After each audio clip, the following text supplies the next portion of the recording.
I think a lot of people tend to now think that, you know, if they wear something, you know, one or two or three times, that the product's old. I think we need to really start educating people and educating consumers.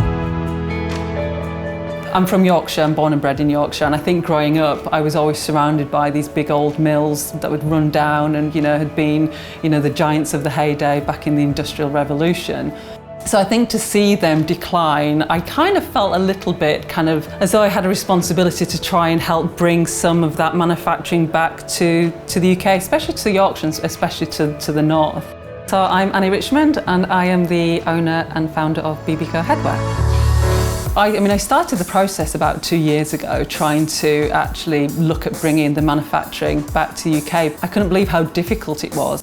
Cap manufacturing actually isn't something that we do in the UK, and I contacted quite a few of the local councils in the north and just basically said to them, look, this is my idea, this is what I want to do, can you help? It'd always been my passion to manufacture in the UK. When I started the business, I had very little knowledge of manufacturing. I'm not a manufacturer. I guess the most obvious place to start was China. I started having our products produced in China and, you know, yeah, everything was great. But I think over time, the more I educated myself around the whole manufacturing process and the whole business process that goes into manufacturing, I started to realise just actually how destructive it was environmentally. And that's something that I think really kind of bothered me, because I think having such a love of the outdoors, I felt that my brand was kind of contributing towards actually what is currently going on in the world. So I started to do a bit of research into, okay, so how can I change this? How can I evolve the business to try and make it more sustainable? So fortunately, one of the local councils here in Huddersfield came back to me and said, right, we understand what you want to do. How about we partner with you with one of our maybe micro factories? So I was like, yeah, sure, you know, let's look into it. Fortunately, we were able to find a small studio called Oh So Witty, who were able to basically take on this project and actually help us bring this project to life.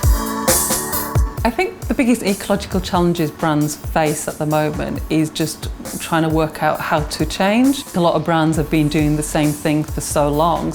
A lot of businesses need to look at where they want to get to sustainably. They may not get there overnight, but it's actually just taking those baby steps.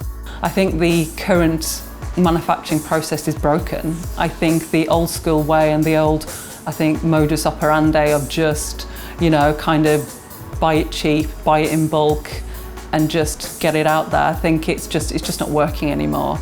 So I hope in, say, 10 years' time that I can actually look back and think, you know what, the business has actually achieved something, it's got to where it wants to be, and that we can actually be really proud of the BBCo's sustainable and ecological credentials.